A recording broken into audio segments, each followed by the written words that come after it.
Laura, ya puede iniciar. Gracias. Muy buenos días.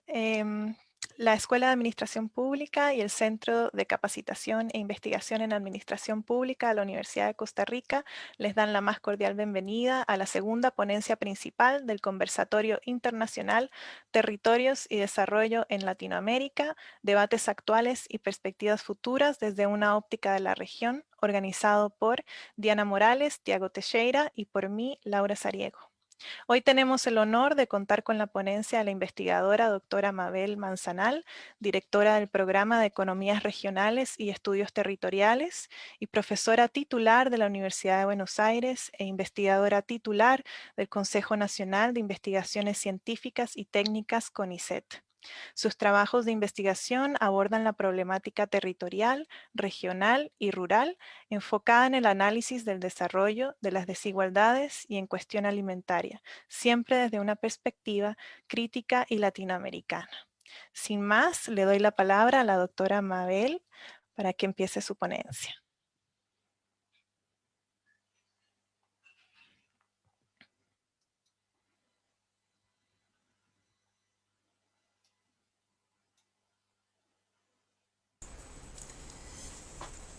Buenos días. ¿Se escucha?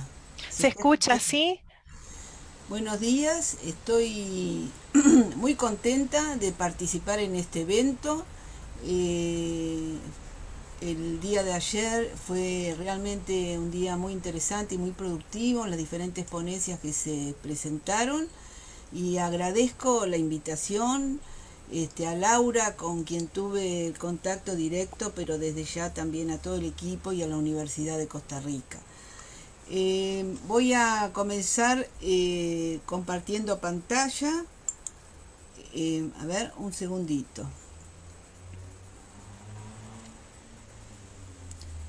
Eh,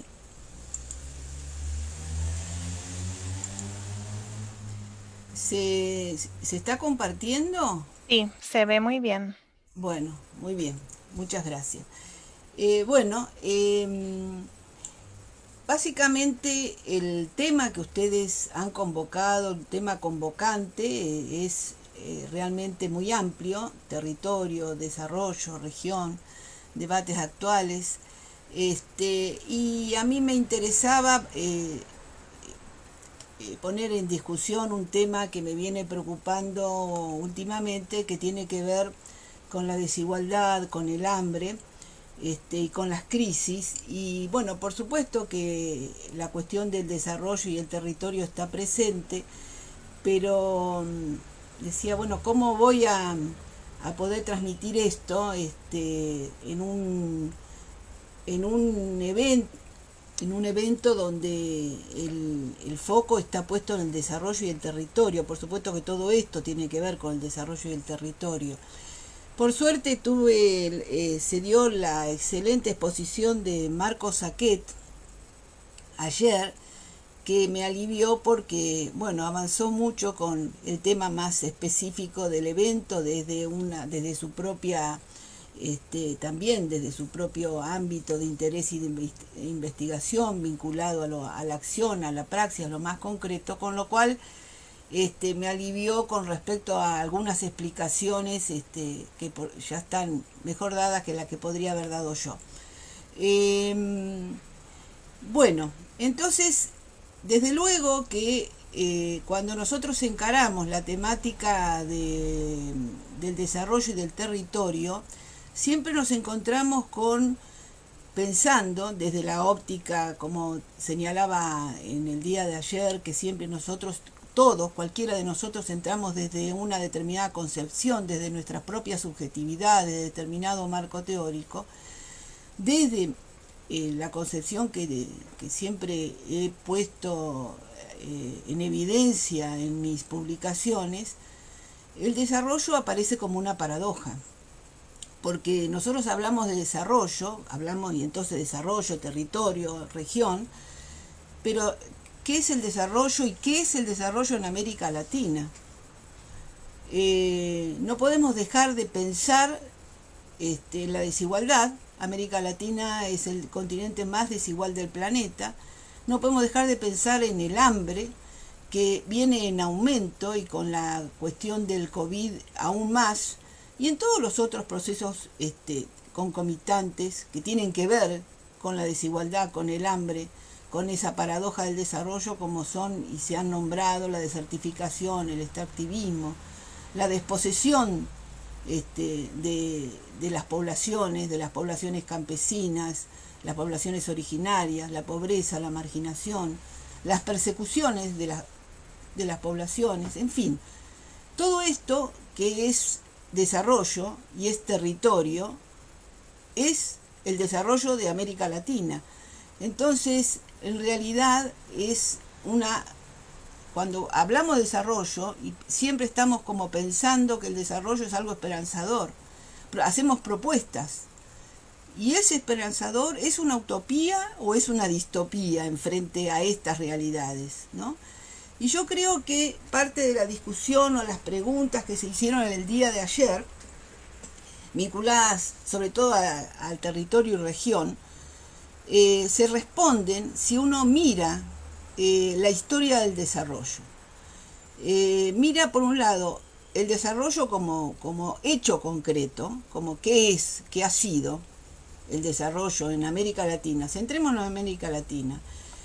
Desde su origen ha sido un desarrollo que se ha mostrado un desarrollo desigual y que además cuando se pensó ese desarrollo era para atacar las desigualdades en sus orígenes, en las décadas de 50-60.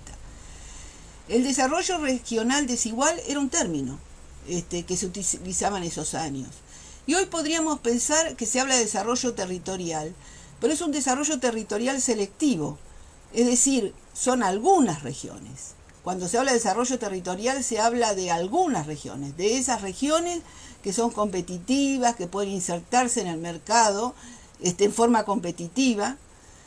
Y entonces toda la temática del territorio, que en realidad surge ligada al desarrollo, cuando surge, digamos, sin ponernos en hablar del tema territorio que tiene una historia mucho más larga que cuando aparece ligada al concepto de desarrollo. Pero el territorio ligado al concepto de desarrollo aparece, digamos, cuando aparece el neoliberalismo, aparece posterior a la crisis y a la década perdida de 1980, y aparece como un deber ser. El territorio tiene que ser esto, tiene que ser competitivo, tiene que participar en el mercado, tiene que haber alianzas, tiene que haber redes. Aparece una serie de cuestiones ligadas a esa propuesta de desarrollo, en la cual tuvieron mucho que ver los organismos internacionales. Nosotros aquí simplemente es una apuesta, un gráfico para contar cómo estaban estos organismos atrás de las propuestas. En los años 60 era la CEPAL en América Latina, y ahí hay citado un trabajo de IRPES que es de 1974, y ahí se hablaba de planificación del desarrollo nacional y regional, la planificación regional y urbana, y se hablaba de esto porque se veía América Latina con un desarrollo muy desigual. Entonces había que promover un desarrollo más igualitario, había que promover un desarrollo regional que tendiera a la equidad espacial. Y en ese mismo contexto apareció el desarrollo rural, con la Revolución Verde, por ejemplo, o con las reformas agrarias de aquellos años. Pero viene los años finales de los 70, 80 en todo el mundo, y aparece otra concepción que ya no era el desarrollismo, ya no era el pensamiento estructuralista, ya no era el pensamiento vinculado a las políticas keynesianas, sino el mundo empieza a transformarse. En América Latina aparece la crisis de la deuda, aparece lo que se conoce como la década perdida, 1980-1990, y en el mundo, ligado al pensamiento neoliberal, aparece el desarrollo endógeno, el desarrollo local. Hay trabajos muy buenos justamente de discusión sobre las distintas posturas de por qué tenía que aparecer una nueva realidad, vinculado a si era un problema del modelo de desarrollo, si era un problema de los estados, posiciones de las posiciones más ortodoxas de la derecha, desde la izquierda, y posiciones intermedias. Por ejemplo, Michael Storper escribió un trabajo desde una posición más intermedia, justamente promoviendo lo que es el desarrollo endógeno de las propias cualidades de los territorios, que a su vez son todas propuestas que, como se dijo ayer, también vienen desde, no también, vienen originalmente desde el mundo anglosajón y desde la Comunidad Europea, porque la Comunidad Europea en esos años necesitaba precisamente una reorganización por la organización del mercado común europeo entre todas sus regiones interiores, entre todos sus países. Entonces, muchas de las teorías que surgen del desarrollo endógeno vienen de ahí. Ese desarrollo endógeno, en pocos años desde la OCDE, surge la propuesta de desarrollo territorial, que a su vez la toman también en el ámbito de lo rural y aparece el desarrollo territorial rural. Y ya mucho más modernizado, ya avanzados los años, la CEPAL, porque siempre están los organismos internacionales detrás de esta propuesta, nos propone un desarrollo territorial efectivamente de características multinivel, de planificación en distintos niveles de gobierno, es decir, no la planificación original, esta que vemos en los años 60, que es de arriba hacia abajo, sino una planificación donde se introduce la problemática de la participación, la descentralización, y entonces nos ofrecen o postulan una planificación diferente, con la participación de todos los gobiernos locales, estaduales, nacionales, y una gobernanza multiescalar, es decir, una relación Estado-sociedad civil múltiple y a múltiples escalas. Lo que pasa que detrás de esto, evidentemente, como ustedes saben, hay un discurso, y siempre lo que estuvo antes no funcionó, pero lo que viene ahora es mucho mejor. Entonces, en ese discurso de desarrollo, está plagado de formación de conceptos y de ideas positivas respecto al desarrollo que todos tenemos en nuestras cabezas, que todos formamos parte de ese sentido común, y efectivamente, si queremos cambiar todo esto, tenemos que entrar en un ámbito de disputa de sentidos. Entonces, por eso, poner en el análisis del desarrollo y el territorio y el análisis de las regiones los problemas acuciantes de América Latina. Acuciantes como son la desigualdad, como son el hambre y la desnutrición, cuestiones que justamente no se dicen en pos de este desarrollo tan esperanzador que siempre nos han estado proponiendo. Precisamente quiero señalar esta frase de Tomás Piketty, que sostiene que la desigualdad, y él adjunta la desigualdad con el calentamiento global, dice, es uno de los principales retos a los que el planeta se enfrenta a comienzos del siglo XXI. Bueno, el planeta y nosotros, digamos, América Latina, si quiere avanzar hacia algún modelo diferente, más soberano y más autónomo. Entonces, yo trato esto como la paradoja del desarrollo, o cómo buscar enfrentar a la utopía que nos están presentando permanentemente en los discursos con la verdadera situación distópica que tiene América Latina y el mundo. Bueno, acá recurrí a un gráfico de Piketty también, y de Piketty y otros autores, en donde justamente muestra lo que esta mirada de largo plazo.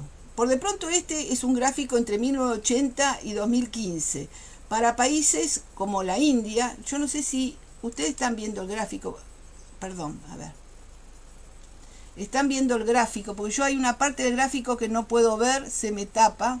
Sí, se ve muy bien. Se ve muy bien. Bueno, este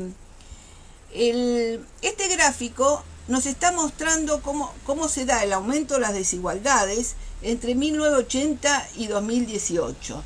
Nos está mostrando que el decil superior, el que concentra el 10% de mayor renta, la población que tiene el 10%, el 10% de la población de mayor renta en la renta nacional de estos países, cómo pasó de concentrar la riqueza entre el 25, el 26 y 34% en 1980, y esto es como todo el proceso del neoliberalismo, del modelo neoliberal, ¿no?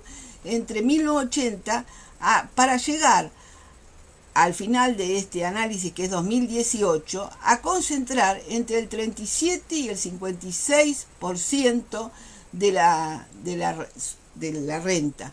Esto están en países seleccionados, el que tiene la mayor concentración es la India, siguiéndole Rusia, Estados Unidos, que son Estados Unidos es esta línea que vemos acá con cuadraditos, ¿no? Entonces, esto por de pronto es una imagen que nos está mostrando cómo aumentó la concentración en un porcentaje de población que tan solo representa el 10% de la población con mayor renta. Bien, esta es otro gráfico también de desigualdad en el mundo. La línea roja es Estados Unidos, la medio amarilla verde es Canadá, la azul es Noruega y como violeta es Inglaterra.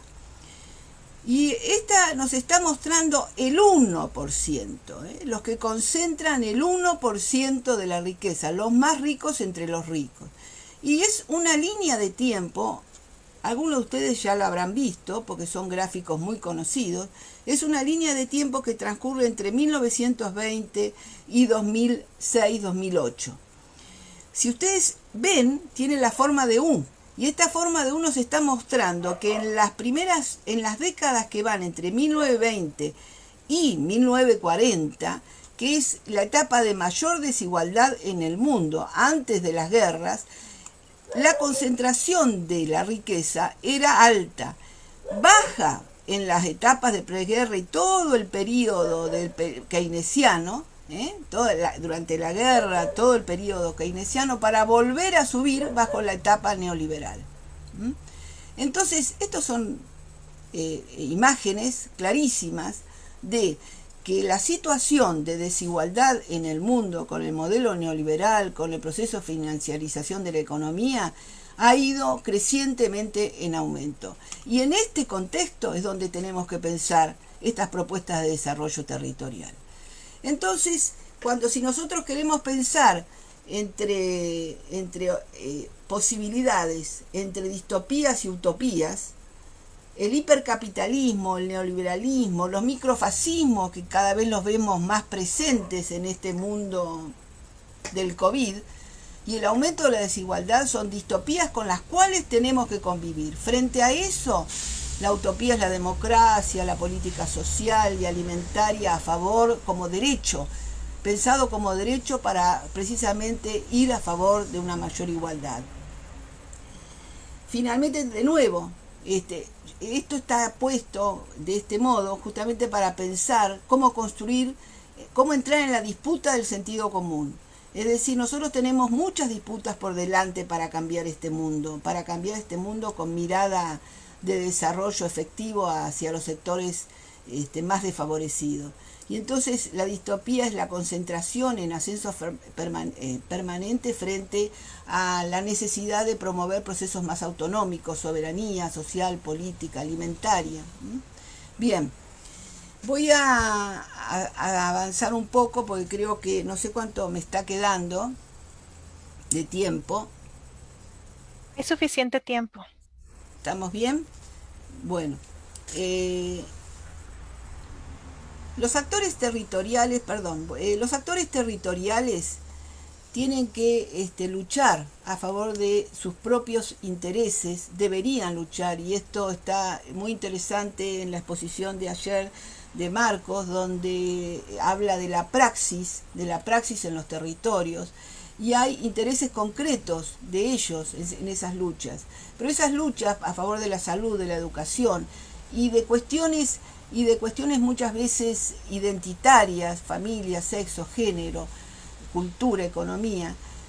Son luchas que, como explicó Marcos, se hacen con ellos en el propio territorio. Pero esas luchas, de esas luchas va a surgir también procesos de transformación de los discursos. Es necesario esas transformaciones, son necesarias la construcción de nuevas identidades, y no solo nuevas identidades, sino todo lo que tiene que ver con el sentido común que nos está controlando permanentemente, y son esas luchas por la tierra, lucha por la identidad, lucha por el discurso, por un discurso propio, autónomo, independiente. Yo vuelvo sobre temas que creo que están muy, muy ocultos. Esos temas tienen que ver precisamente con el hambre, tienen que ver con la desigualdad, y no forman parte del discurso hegemónico, no forman parte del sentido común. Y otra de las cuestiones que no forma parte es que estamos inmersos en permanentes crisis. Y cada vez más, el modelo neoliberal nos está trayendo una secuencia de crisis casi en forma sistémica y continuada. Y bueno, y acá voy a citar a distintos autores al respecto. Uno es David Harvey, que precisamente habla de crisis de sobreacumulación o de capacidad excedente. Otro es Robert Brenner, que tiene un excelente libro que habla de el desarrollo desigual y la larga fase descendente, las economías capitalistas, que hace un análisis de las economías desde el boom al estancamiento, y pone él en su libro entre 1950 y 1998, y lo visualiza como un proceso continuado de crisis. Ricardo Méndez escribió recientemente un libro sobre la cuestión del COVID, y también visualiza una crisis en el presente momento, no solo por el COVID, que el COVID visualiza la crisis en la cual estábamos. En definitiva, se trata de un conjunto. También acá otro autor es Martín Piñeiro, que refiere a una crisis actual en gestación, y da una serie de elementos, entre los cuales pone las nuevas tecnologías, el desencanto de la población, de los sectores frente a lo que se le ofrece, la crisis de las instituciones globales. Esto es muy interesante. Es una perspectiva interesante porque todo lo que venimos hablando, tenemos que como visualizar todo lo que nosotros venimos hablando sobre desarrollo de territorio y región, tiene la impronta de los organismos internacionales. Es decir, han sido primero los organismos internacionales quienes han venido con la propuesta, y después hemos sido muchos de los académicos consultores que hemos transformado, modificado o aplicado tal cual esas propuestas o analizado. Pero proviene de los organismos internacionales y sobre todo de la etapa de posguerra y de la etapa vinculada a la Guerra Fría, al enfrentamiento Estados Unidos-Unión Soviética. Pero esas instituciones globales en el presente están muy desvalorizadas, están perdiendo el peso que tenían aquellos años de influencia, muchas de ellas. No más veamos lo que está pasando con la Organización Mundial de la Salud. Por ejemplo, están desvalorizadas en sus propuestas con respecto efectivamente, a que han propuesto una serie de cuestiones a lo largo de la historia más reciente, y que o prometido un desarrollo que la población sigue siempre esperando y atándose al nuevo, que parece que ahí vamos a tener la panacea. Habla de una creciente, después menciona la creciente relocalización geográfica como motivo en particular de China, ¿no? Y la amenaza del cambio climático, que yo no la menciono en esta presentación, pero no la menciono porque no trabajo el tema, pero evidentemente desigualdad, hambre y cambio climático son verdaderos retos en los cuales estamos todos involucrados, y que debemos pensar cuando pensamos en el desarrollo y en el territorio. Bien, estas crisis sistémicas muchas veces se ocultan, es decir, no estamos viviendo todo el tiempo que vivimos en crisis o diciéndonos que estamos en crisis, pero las crisis aparecen en un país y región y muchas veces se diseminan por el resto del mundo. Hay crisis que se reconocen como globales, como la del petróleo, la crisis financiera de 2008-2009, o ahora la del COVID, y otras se dicen que son crisis regionales o localizadas. Pero si nosotros nos ponemos a investigar, vamos a ver que esas crisis regionales o localizadas, como que no produzcan temor, es parte de esta construcción de sentido, ¿no? Bueno, esto es la crisis de Brasil, esta es la crisis de Japón, esta es la crisis del sureste asiático, esta es la de Rusia, esta es la de Brasil, esta es la de Argentina, esta es de África y Asia, bueno, que era la crisis alimentaria 2006-2008, que después vino la de las hipotecas subprime. Es decir, las crisis terminan muchas veces como expandiéndose y aparece como que es la crisis de Argentina, por ejemplo, porque está vinculada a un problema monetario, pero también estuvo vinculada a un problema monetario la de México y también la de Brasil. Entonces el problema no es de Brasil o de Argentina o de México, esa es parte del discurso que no nos dicen. Yo creo que la disputa de sentido es parte importante de las disputas de los territorios, que hay que construir hay que buscar un nuevo sentido común. Porque estas cuestiones de crisis que parece que son de un país, resulta que son del sistema. Bien.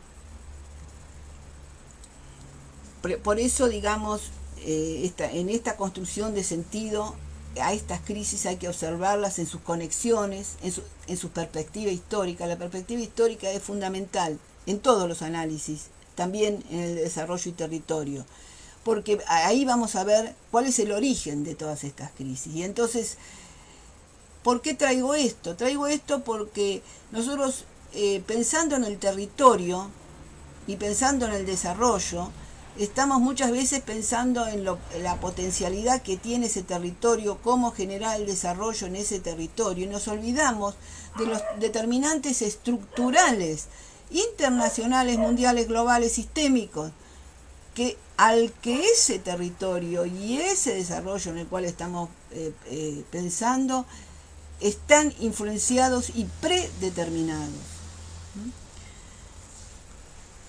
En definitiva, además, las recurrentes crisis vienen cada vez como más aceleradamente, más ocultas, desde la implantación, desde el establecimiento del modelo neoliberal. Y nos afectan en las decisiones que tengamos en los territorios, en la producción, en los ingresos, en el empleo, en las fuentes laborales, en la calidad y precio de los alimentos. Ya tenemos problemas con los precios de los alimentos actualmente con el COVID, en la pérdida de biodiversidad, en las condiciones sanitarias. ¿Y qué ha pasado? Y acá traigo este otro gráfico porque también me parece muy elocuente. Fíjense ustedes, este gráfico se refiere a los impuestos, a los ingresos más altos, que es un tema que ahora está en discusión nuevamente. Los impuestos a los ingresos más altos, y también es una escala de tiempo, ¿no? Yo creo que estas escalas así de tiempo, estas perspectivas históricas son sumamente esclarecedoras. Esto es entre 1900 y 2020. Yo traigo esto, es algo que me produce un compromiso emocional. ¿Por qué? Me produce un compromiso emocional porque en Argentina se está discutiendo, es decir, ya es ley, el impuesto a la riqueza. No sé si se va a aplicar aunque sea ley, porque los intereses, los sectores de poder son muy poderosos para hacer determinadas cuestiones y evitar el pago de lo que le corresponde. Pero la lucha que hubo para imponer ese impuesto fue tremenda. Y este gráfico nos está mostrando que la presión impositiva a los sectores de mayores ingresos fue mayor en el periodo de las guerras, entre 1930, fíjense ustedes, acá es la mayor presión impositiva que ronda el 90%, en la línea verde es el Reino Unido, la línea azul es Estados Unidos, estas que están por acá arriba, una presión para los sectores de mayores recursos, los más ricos, fue el periodo neoliberal, el periodo desarrollista, al periodo keynesiano, entre los años 1930, entre la crisis en 1930 y 1980, cuando empieza el neoliberalismo. Es decir, el periodo más igualitario que a su vez vimos en los otros gráficos fue cuando la distribución era mejor y cuando los sectores de mayores recursos pagaban mayores impuestos. Precisamente bajo el neoliberalismo vemos cómo baja radicalmente la presión impositiva hacia esos sectores. O sea, esto es una realidad. Esto es en el mundo, esto tampoco se muestra. El mundo, cuando fue más igualitario, la distribución era mejor porque los ricos pagaban más.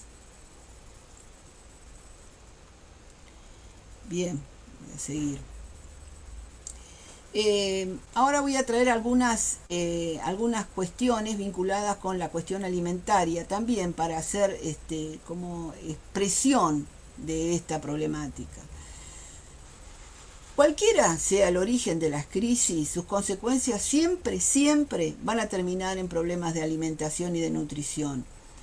El problema hoy día, el problema del hambre de nutrición está entre nosotros y va a permanecer, aunque más allá de todas las propuestas de hambre cero que circulan y que ya se sabe que no se van a cumplir.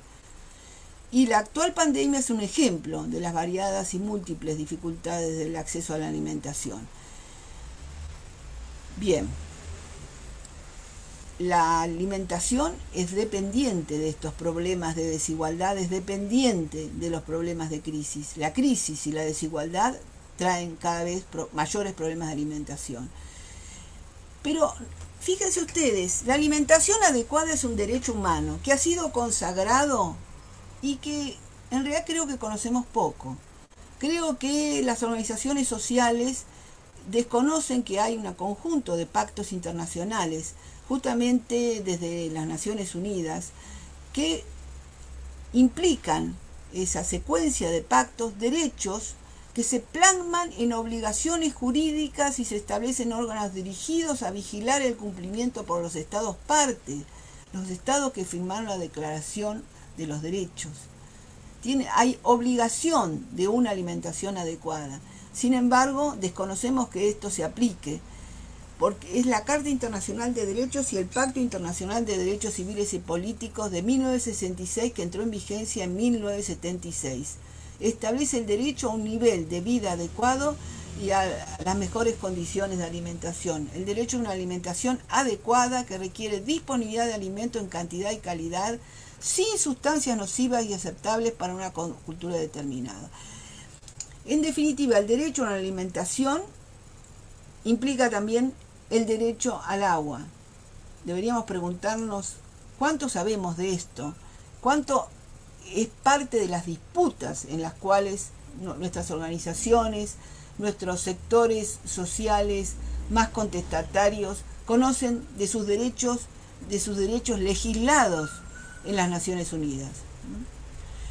Y ahí nosotros justamente, ahí está parte de nuestra lucha. La lucha contra la inseguridad alimentaria y la desnutrición, en realidad, si vamos a verlo, empezó ya en la década del 70 por los organismos de Naciones Unidas.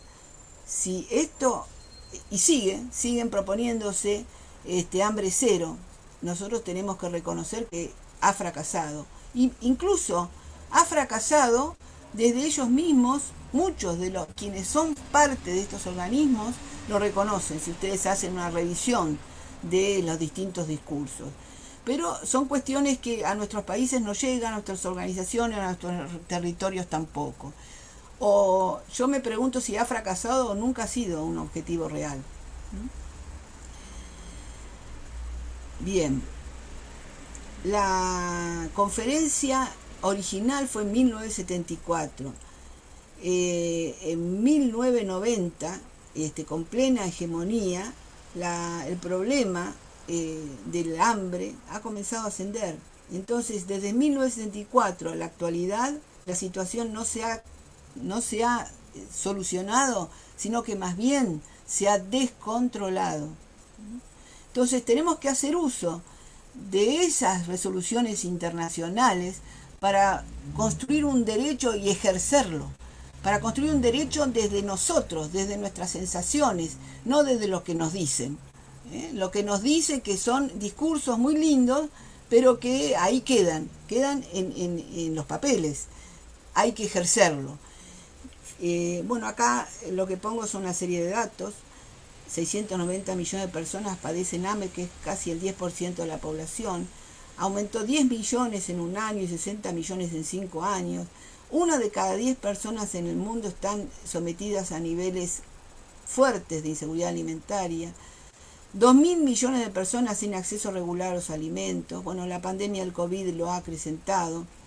En definitiva, esto lo reconocen, el mundo no logrará el objetivo de hambre cero para el 2030 y las personas con hambre, en función de esta tendencia, superarán los 840 millones para el 2009. Bien, no voy a seguir con estos datos. La cuestión alimentaria, además, está interrelacionada con las otras cosas que nosotros sí luchamos y muchas veces conocemos en los territorios, como la sobreexplotación de los recursos naturales, como el aumento creciente de la población mundial, con el modelo productivo de consumo desigualitario y consumista. Sobre estas cosas tenemos que trabajar, sobre estas cosas tenemos que buscar procesos identitarios, procesos de lucha, de búsqueda de un discurso diferente, de un sentido común diferente. El problema del hambre y de la alimentación está entre nosotros y va a permanecer. Es un tema que no podemos desconocer en estos procesos de análisis del desarrollo y del territorio. Bueno, en definitiva, esto es simplemente constatar que cada vez es más difícil ocultar, precisamente para quienes ejercen la hegemonía a escala global, que se benefician de este contexto de flagrante desigualdad global, cada vez es más difícil ocultarlo. Miren ustedes, hay un trabajo que muchos de ustedes conocerán, que reciente, de la CEPAL, de hace unos años, es la hora de la igualdad. Ese trabajo de la CEPAL, que imagino que algunos conocen, es un trabajo que se hace porque el mundo y los actores hegemónicos se asustaron con los procesos que se dieron con la crisis del 2008-2009 y todas las rebeliones de la ocupación de Wall Street, de los indignados en Madrid, todos esos movimientos masivos plantearon una situación de bueno, ahora que viene. Por eso apareció un documento, ahora es la hora de la igualdad, que ya pasó al olvido, como que en el documento lo que se dice es que las poblaciones no van a olvidar tamaña desigualdad, esperaban una reacción multiplicada después de lo que sucedió. Bueno, eso se aplacó, y en definitiva todas estas cuestiones siempre está el poder hegemónico buscando mecanismos de tapar lo que en realidad es el desarrollo que nos proponen, de ocultar. Bien, por ejemplo, este año se entregó el año pasado, 2020, el Nobel de la Paz al Programa Mundial de Alimentos, y mucho tiene que ver la problemática del COVID, que hizo evidente la problemática del hambre, que hizo evidente los problemas de distribución, cuando se corta la cadena de distribución y la logística. La presidenta del comité lo dijo así cuando fue la entrega: el mundo corre el peligro de sufrir una crisis de hambre de proporciones inconcebibles. Y sin embargo, esto lo dijo, y sin embargo continúan produciendo esperanzas de que van a llegar al hambre cero. De hecho, el secretario general de Naciones Unidas, Antonio Guterres, reconoció, por un lado, la trágica situación en la lucha contra el hambre y convocó a una cumbre sobre el sistema alimentario en 2021, en este año. Es decir, siguen buscando mecanismos discursivos sobre que enfrentarán al hambre, que enfrentarán la situación de hambre, pero siguen avalando los sistemas productivos que en definitiva son parte de la cuestión vinculada a la desigualdad y al hambre en el mundo. El hambre en América Latina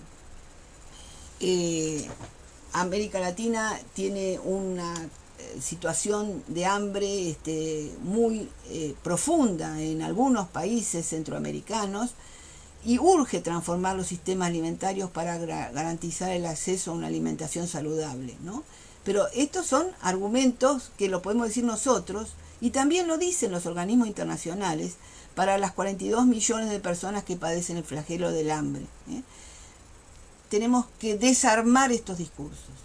Tenemos que desarmar con elementos probatorios del proceso creciente de insalubridad, de falta de alimentación, de mala alimentación, de situación permanentemente creciente de marginación de la mayoría de la población de América Latina. Bueno, en este contexto actual y en el marco de la presente pandemia es necesario, obviamente, enfrentar al hambre y a la desnutrición, pero debemos garantizar la soberanía alimentaria, es decir, y presionar con esta terminología y con esta concepción de lo que es la soberanía alimentaria, porque todos nuestros discursos son también utilizados por el ámbito de los sectores de los organismos internacionales, por los actores hegemónicos. Fortalecer la agricultura familiar. No estoy diciendo nada nuevo, repito cosas que podemos decir nosotros y repito cosas que dicen los organismos internacionales.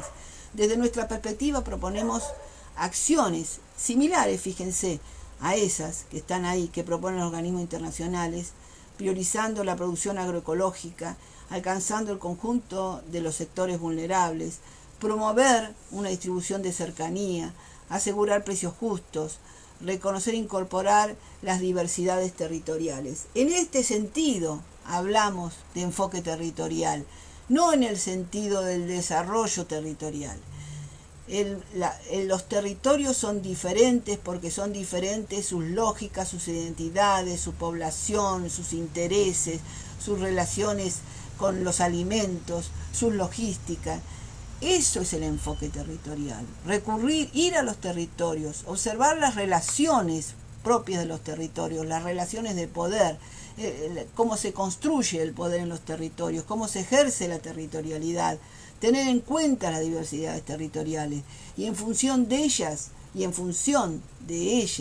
pensar una propuesta. No pensar propuestas que en general lo que se busca es que los territorios entren a competir y a vender sus productos a nivel internacional. En definitiva, eso es para mí un enfoque territorial que garantice mínimamente una mirada comprensiva e integradora respecto a las posibilidades y necesidades específicas y cambiantes en los respectivos territorios y de los distintos actores participantes, que esté vinculado a la diversidad territorial. Precisamente con la pandemia nos hemos dado cuenta cuántas diferencias territoriales implicaban que las acciones para protección del COVID, sean cuarentenas, sean acciones sanitarias, sean acciones alimenticias, proveer subsidios, eran diferentes según los territorios. Eso es la mirada territorial. Tener en cuenta la diversidad de los actores y de las situaciones particulares de los territorios. Y, por supuesto, participación de la mayoría de los actores representativos de cada territorio. O mejor, como lo dice Marcos, trabajo conjunto, trabajo con ellos, ¿no? Bueno, estos serían algunos de los actores del territorio: los gobiernos, las ONG, las cooperativas, las mutuales, los sindicatos, las organizaciones sociales.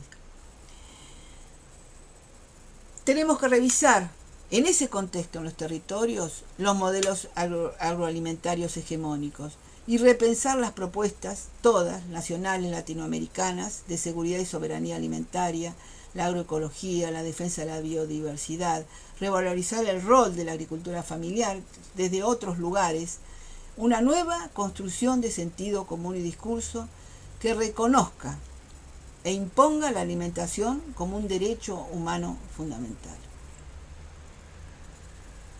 Y esto significa disputa de sentidos. Es decir, hemos estado hablando mucho en otras épocas de la disputa del territorio, de los conflictos territoriales, de las luchas por las tierras. Yo creo que tenemos que empezar a disputar el sentido, a construir un nuevo sentido común desde los territorios y con los territorios, que tenga en cuenta la soberanía, la autonomía, la democracia participativa, la solidaridad, la comunidad de identidad, el consumo responsable, la producción y consumo de cercanía, y reconozca la importancia social y política del impuesto a la riqueza. No vamos a terminar con la desigualdad si no cambiamos la distribución de las fuerzas sociales y de los ingresos de la sociedad.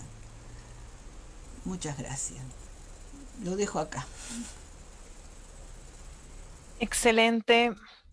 Muchísimas gracias, Mabel. Ha sido sumamente interesante y profunda su reflexión.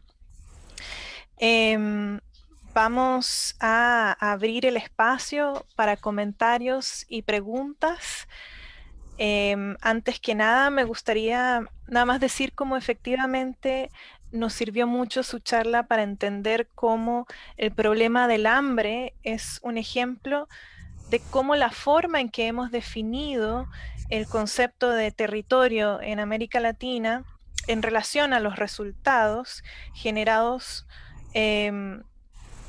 por nos deja ver la insuficiencia de nuestras políticas públicas en relación a los resultados que se han generado. Quisiera ahora dar la opción de que alguno de nuestros participantes que nos acompañan, si tienen alguna pregunta o comentario, o si hay preguntas de Facebook.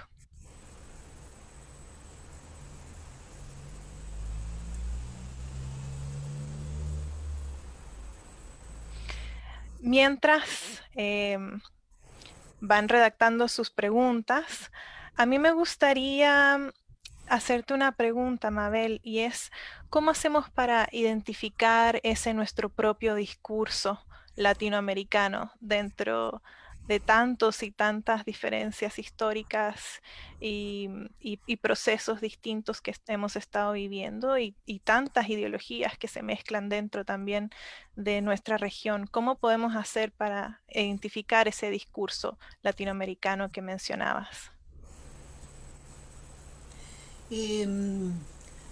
Yo creo que necesitamos estos procesos de formación de redes, de distintas tramas, de discusión de sentidos, y de luchar por en la propia acción, en la propia acción social, con los actores, surgen cuáles son los elementos centrales de las necesidades de la población. Por ejemplo, yo creo que no lo tenemos que construir desde el nosotros, desde arriba, pero la búsqueda, por ejemplo, de autonomía, de independencia en las decisiones, de decisiones democráticas, son todas cuestiones que están presentes en la población cuando participa.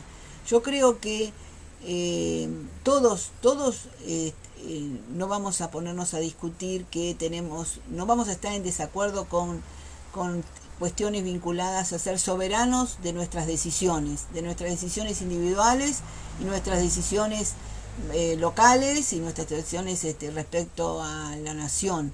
Ahora, después podemos estar en desacuerdo con el modo de llegar a esa soberanía. Bueno, creo que hay cuestiones que son como universales, pero son discursos que nosotros tenemos que llegar a que esos discursos no se transformen en realidades. Es decir, todos podríamos estar de acuerdo que el desarrollo significa, por ejemplo, mejor distribución entre la mayoría de la población. Sin embargo, eso no sucedió, sucedió exactamente lo contrario, cada vez hay más concentración y más desigualdad. Entonces, si todos no, si los sectores que están en los territorios buscan esas comunidades entre ellos, ¿cómo se llega a esto? Pero para saber el cómo tenemos que saber la historia. Porque si no, nos olvidamos, nos dejamos afuera toda una serie de cuestiones que precisamente no se lograron a través de un discurso que era un discurso convocante. El concepto de desarrollo es un concepto convocante, esperanzador, positivo.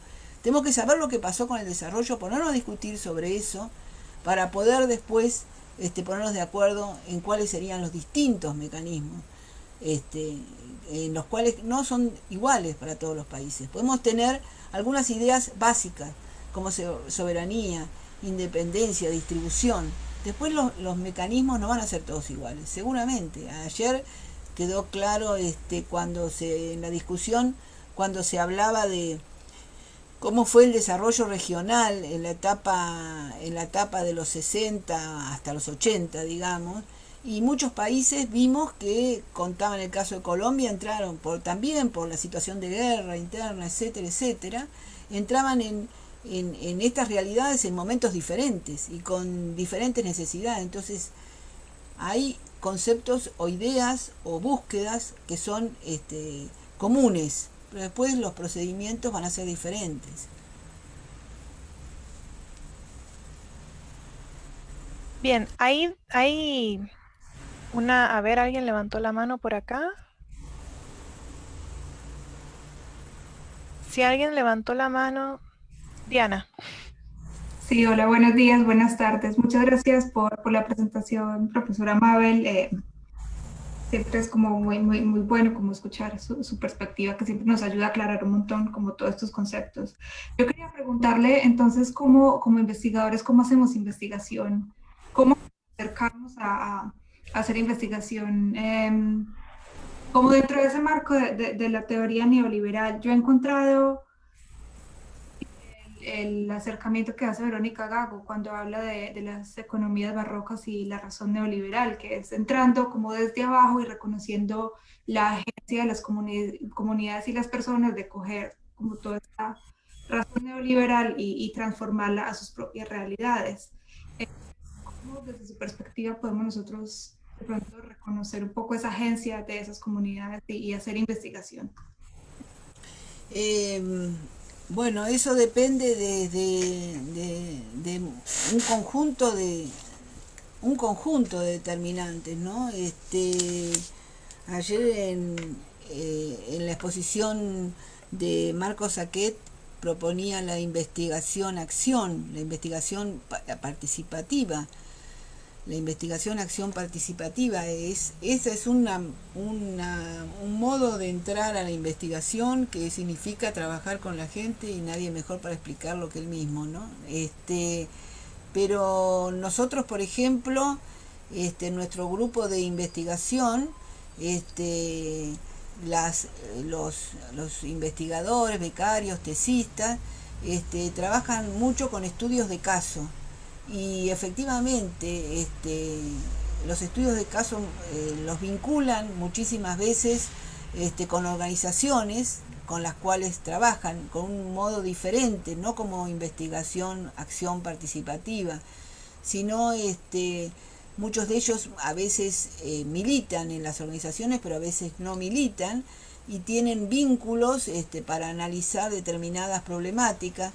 Ahora, ahí entran desde otro lugar distinto, entran desde un marco conceptual. Por ejemplo, nosotros estamos analizando la desigualdad a partir de estudios de caso en ámbitos rurales, y analizar la desigualdad a partir de estudios de caso en ámbitos rurales significa hacer revisiones metodológicas que a veces muy exhaustivas, que a veces no tienen ningún resultado porque la información que nosotros buscamos no se produce.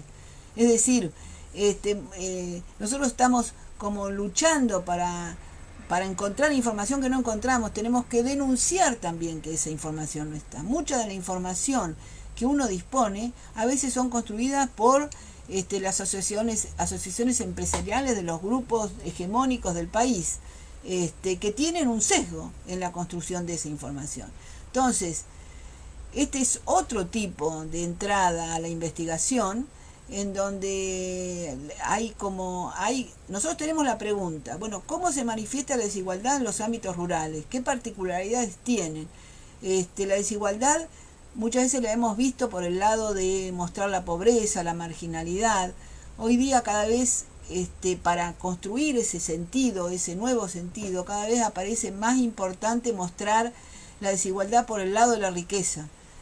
Bueno, ¿cómo mostramos en los territorios, en los ámbitos rurales, la desigualdad por el lado de la riqueza? Cuando en general, a qué escuelas van, qué infraestructuras disponen, muchas de estas cuestiones están ocultas. Bueno, es una búsqueda y es una decisión personal también. El trabajo de investigación en muchos casos es muy solitario, ¿no?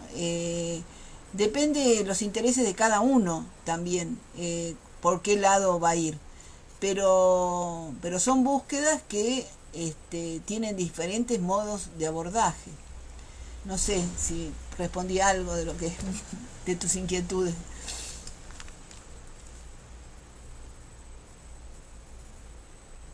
Muy bien, Mabel, muchísimas gracias por tus palabras y por tu ponencia. Vamos a dar fin ahora a la sesión Facebook Live. Muchas gracias a todos por acompañarnos. Y una vez que se defina la sesión en Facebook Live, continuamos con el Congreso.